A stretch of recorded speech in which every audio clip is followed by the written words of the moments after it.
Helen Yee here with Eyes on the Game, and I'm in the beautiful home of Stephanie Hodges, who, when I met you, you really impressed me because you are a huge fan of the Vegas Golden Knights. You've been here for 43 years, and can you kind of talk about, growing up here in Las Vegas and kind of seeing the city develop, and now with the hockey team? Well, when I moved here, there was about 275,000 people. It was a very small town. Actually, it still is a small town, although we have over, 2 million, 3 million people here. But it was always about the casinos and shows and whatnot.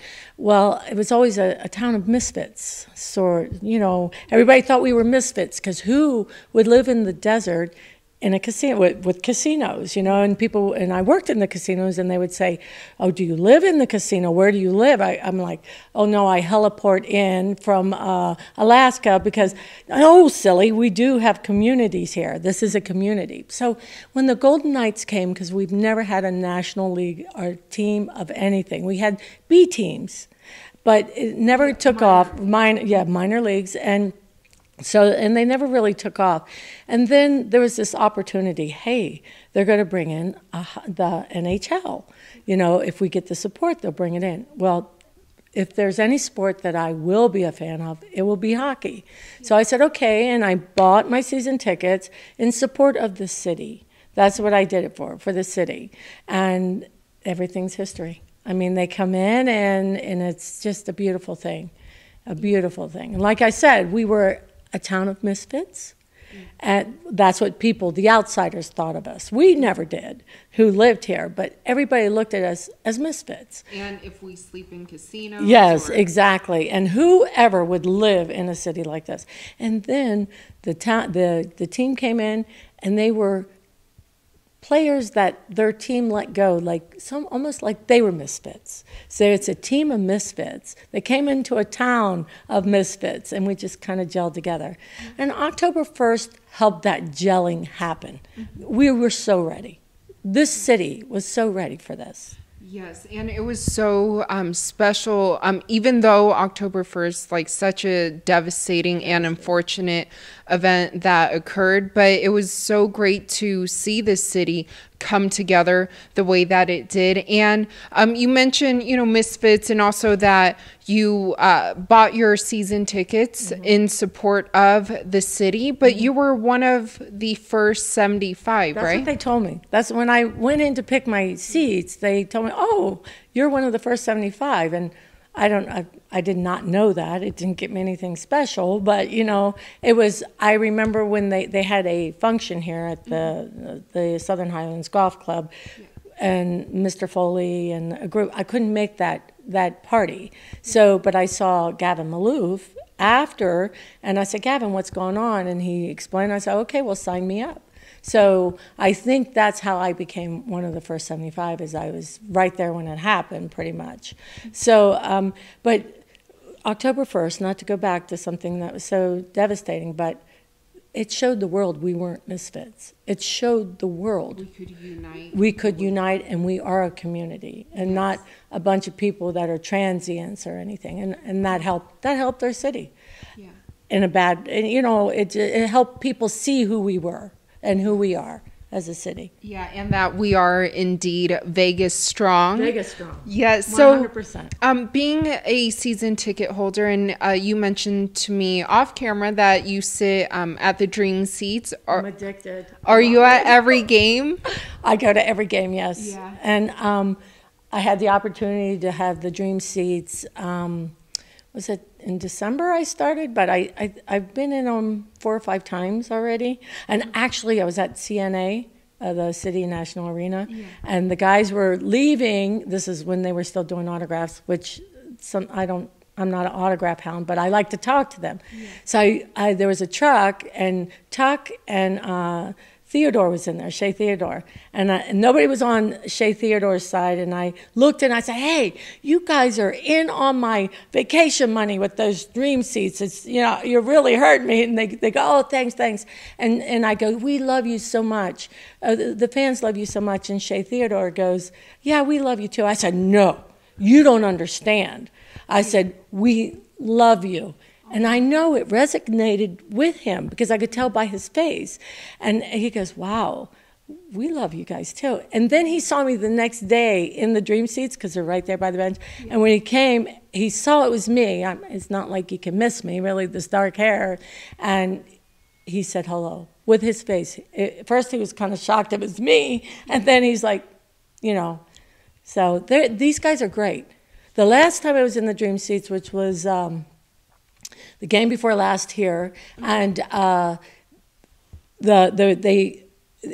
was Bellamar and the other team. They hit the glass right where I sat. Okay, and knocked the phones over and everything. Make a long story. It shocked me because I was looking the other way, and boom, and it's loud. It's loud, so loud. And Marchie, he's right there, and he's like, "Be careful! Don't put your stuff there." And then he stood there with his stick. I have a picture. His stick across that glass, like to deflect a puck if it was coming our way. In my mind, I perceived that as he was protecting his fans. That's how I perceive that. And like I said, I have the picture of him. I've been in the seats enough that I never saw a player reach out and put the stick across the glass. So I'm sure that's what he was doing. In my mind, that's what he was doing, and that's my story, and I'm sticking to it because it made me feel so protected. Honestly, it did. Yeah, and that's a great story. And because, sorry, but you said before the Golden Knights came, you weren't much of a sports fan. Nope, and I worked at Caesars for many years, and there would be sports figures at my table. I wouldn't even know who they were, including John Elway, the year he won the Super Bowl, because I did not follow sports. Yeah. My kids didn't play sports. They're engineers. They didn't play sports or anything. So I wasn't, and maybe because when I grew up, my father would have the football on and the noise bothered me. And, I just never I never gravitated to any team. They would say, who do you want to win? I go, who are you for? I go, the winner. That's my standard answer. That's who I'm for, a Super Bowl. I would go to Super Bowl parties. I'd even give Super Bowl parties, but it was for me, the commercials, not necessarily the game. Or the halftime. And I don't bet on sports.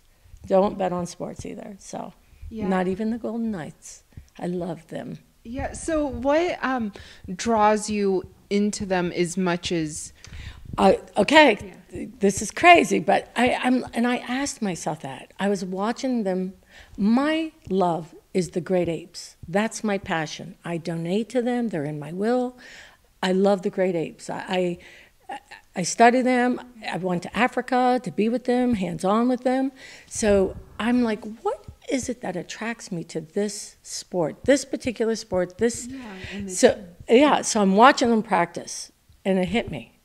I swear, and they might be upset at me, I'm watching a community of chimps. They play together like a chimp does. When they fight, and it just, I'll tell you, who was it? Carlson. He's coming around the bend behind the goalie. No one's around, and he takes a stick and hits the boards. That's what chimps do. That's what the great apes do. They'll be playing and they'll just slam things and hit things. And when I was watching, and then I really fell in love with them. And that's the truth. Call me crazy, but that's the truth. And the athleticism that these men must have to play that sport is unbelievable. And you said you're not much of an autograph person. But... No. And speaking of chimps, though, which later we will show the viewers some of the stuff that you have. You have is it like a cute little stuffed chimpanzee or monkey? No, it's a monkey. And great apes don't have tails. Monkeys have tails. I'm sorry. No, this one has a tail. So this was in the shop at T-Mobile. Your backpack? Yeah, on my backpack, because now I call the Vegas Golden Knights the monkey on my back because I'm addicted. Okay, so that's the term monkey on your back means it's something that's got a hold of you, and they definitely have a hold of me. So. And obviously, being I'm going here to Pittsburgh next week to see them play the Penguins. Oh, so you travel with them too? And I'm only going to 2 out-of-town games this year, but next year I'm going to look at doing a big calendar of following them. And I'm going back to Pennsylvania, to Pittsburgh, with a used to be a Penguin fan who is now a Knights fan, and his family has season tickets, and he's going to be dressed in the Knights. He's followed the Penguins to every arena that they have gone to, and he's writing a book. So now his new thing is going to be follow the Golden Knights to every arena. I'm sure he's happy that Fleury is now on the Golden. Yes, Fleury actually. That's how I met this guy. Is because the inaugural game, he was standing next to me, and Fleury comes by and goes, "Oh, hey, Jesse." Oh, he knows. Yes. It was cute. It was cute. I guess I'm like, I hope Jesse's not a stalker. It's like, wait, how do you guys know each other? Yeah. But kind of circling back to you being in Las Vegas for 43 years and now seeing this hockey team here, not only here, but I mean, they have made a statement so far this season, doing so incredible, and that's an understatement.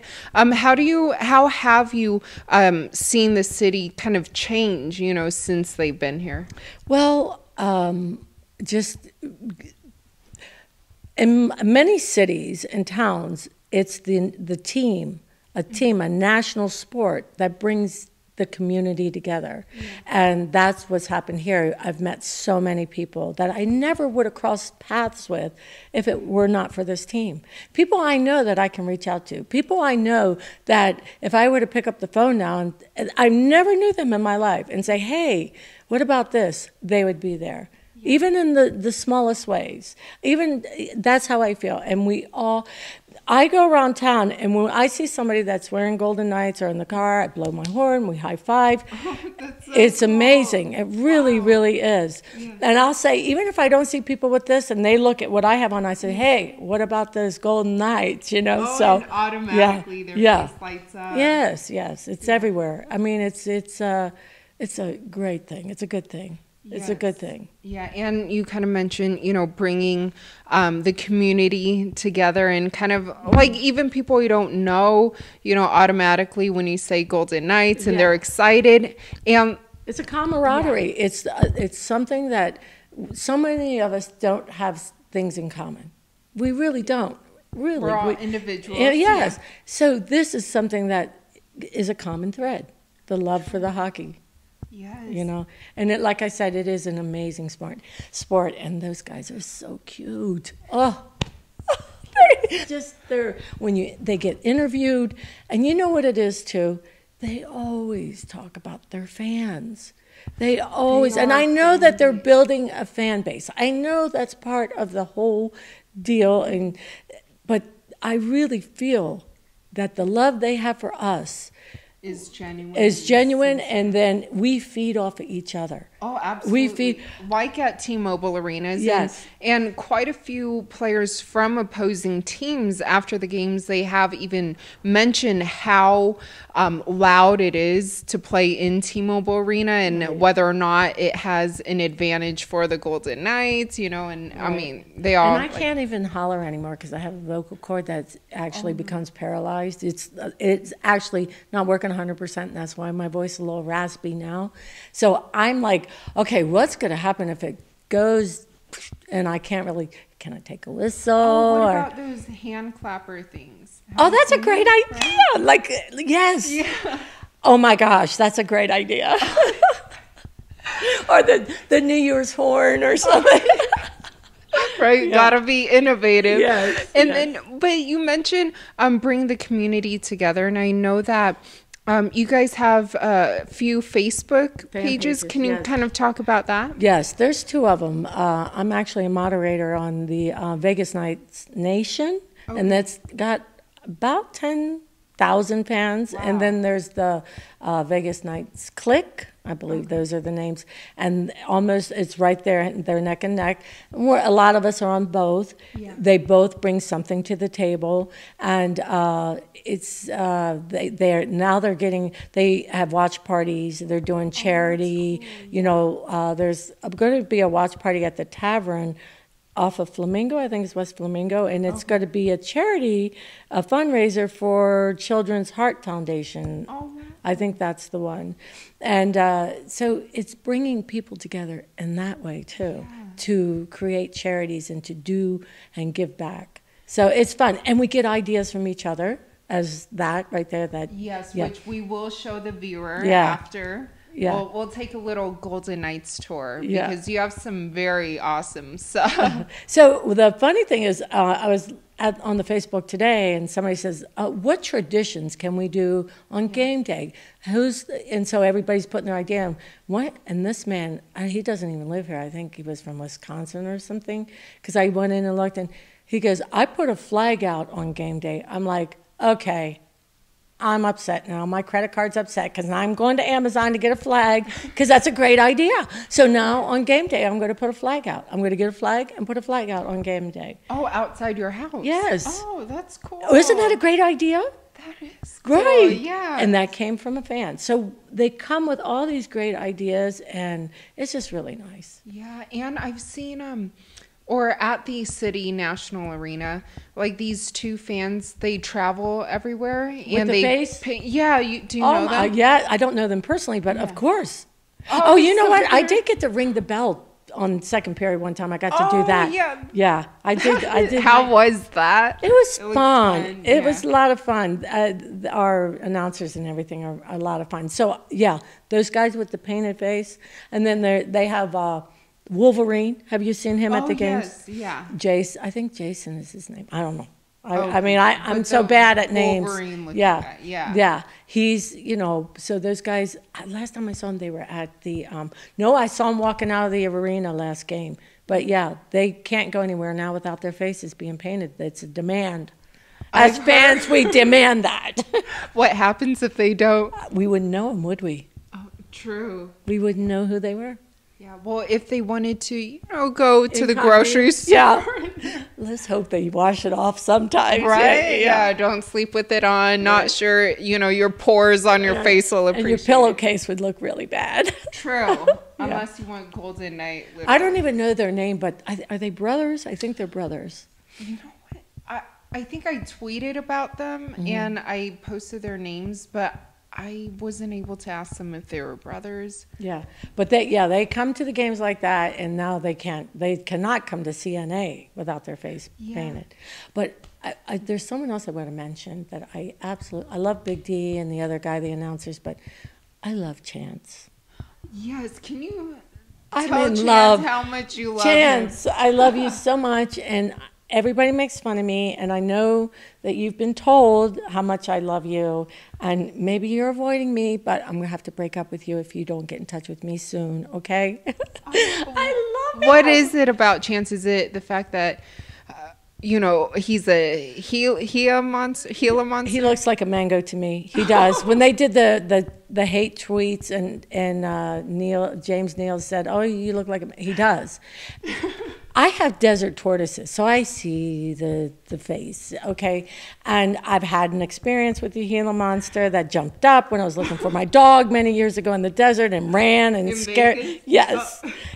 I'm looking in the desert when nothing was out here. I'm trying to find my dog, and this Gila monster and runs off. So, but it's the persona that somebody says, "Well, who's underneath?" I go, "I could be anything underneath. I don't care." It's that persona that Chance has. And when I see him, there's still a little girl in me. And I fight with people about the autographs and, wanting to be near the team. And they talk, it is about the kids, the future of the kids. So you agree with that, right? I do agree with it, but understand, there's a kid in me too. I don't have little kids to take there, but there's still a kid in me. We all have a kid in it. And if we lose that, it's your spirit. If we lose that, we're not. You have to remember, you should always remember that. So when I see Chance, I am a girl this tall. If I showed you pictures of me and Chance, I look at the pictures and my smile is completely different. I am at Disneyland. I am a little girl again. He makes me smile. He brings that out in me. Have you told Chance, or have you ever Telling gotten a him chance now. before we take the viewers kind of in a journey, to check out some of the cool stuff that you do have of the Golden Knights? What do you think of the season so far? And also, there's no words to describe this season. They have, this team has broken so many records. Yes. It is 100% a Cinderella story. It is. It's a story of misfits coming together in a city of misfits. And there's nothing more to say. We love them, they love us, and I hope we have a long and a beautiful journey together. Let me show you the most important one. The most important one is right here.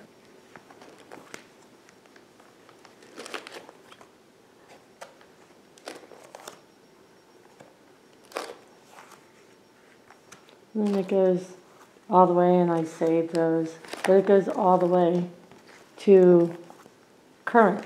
See? Go through it. So I have every game. 22, 23, 24.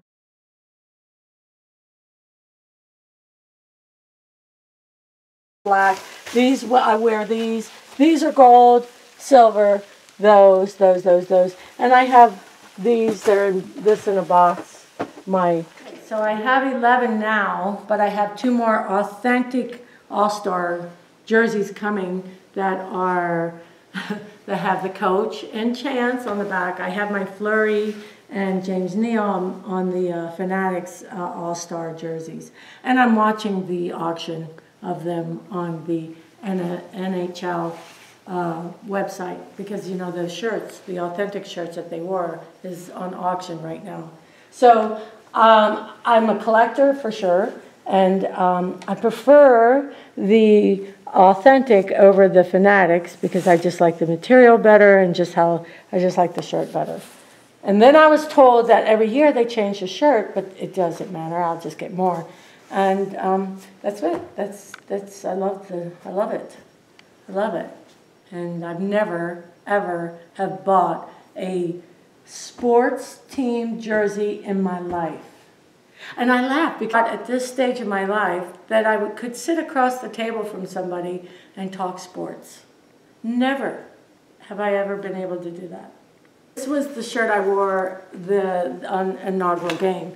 And I know I'm missing some of the players, but I had George McPhee sign this. And I also had the commissioner sign it. But when George McPhee signed it, when I flipped my hair back, my earring fell.